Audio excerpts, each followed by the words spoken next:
And right now, I am standing with a Grammy Award winning songbird. She's often quoted as being one of the most iconic African influences of our time. It gives me great pleasure now to switch to and speak to Angelique Kidjo, who joins us this afternoon. Angelique, it's such an honor to speak with you today. But let's get a sense of what brings you to Davos.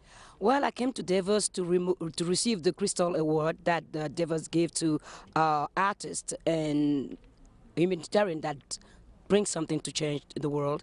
And I was supposed to be here yesterday, but I couldn't make it because my plane had been struck twice by lightning. But I'm here today because my continent deserved me to be here, and my ancestor was protecting me for me to be here alive. That's why I'm here. Well, we're very glad that you're here. I mean, you've put the country of Benin on the map, and of course, you've definitely put the continent on the map. But when you look at the conversations that are being had here at Davos, do you get a sense that Africa and Africa's challenges are top of mind? Africa challenges will be on top of mind when African people will make it their priority.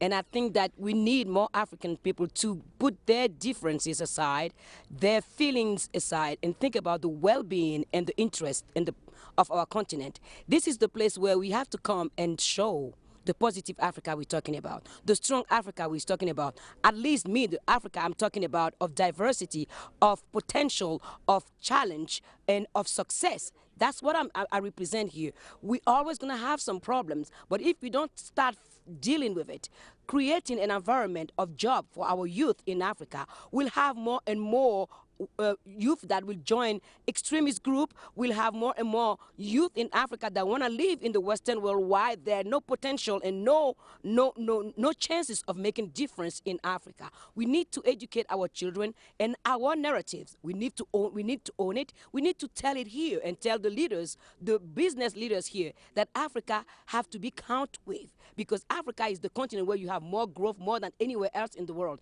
Where are we to tell that narrative? What are we doing for people to take us serious as business partner? We can't sit back and wait for them to do it for us. We have to do it for ourselves. And of course, 2015 is a very important year in the African context. We're moving into the post-millennium development goal era. You've been a very strong advocate for girl-child education in particular. How do we ensure that we build on some of the achievements that we've made in the space? Well, by looking at the state of education today in Africa. We've enrolled a lot of kids to school, but what is the quality of education that we are giving them? Our kids, are they really ready to take on the challenge of this century? I don't think so, because some of them don't know how to read or write. And we put enrolling kids is easy, but the curriculum, what are we teaching our kids that are relevant to their reality and the workplace that is global today? That's the question that we have to ask our leader and campaign with them, lobby the leaders for our teacher to be trained, to be bring up to speed, for telling them how we have to raise our kid and how we have to educate them. The content of our education have to be set by us. We have to set the agenda of what we want our kids to learn. We have to create the workspace that they need to thrive on and become the entrepreneurs of this century and the next century. And then that, what we create, we can export it. We can also export brain and capacity and talent, not only diamond, not only oil. We have brain in Africa, brilliant brain in Africa, but we have to create the surrounding for those brains to be put to the service of our country, of our continent, and to the world. We have to show the world that if we, Africans, we get to the point where we need to get, we can share. We have to become the Mandela of economy in the world. We don't hold grudges with people. What we do that it profit us, we will share with the world, and we all gonna help you when you need help. So we Africans, basically, what I'm saying with my music and what I'm saying as a UNICEF Goodwill Ambassador, as an activist, is the beauty of Africa that I know.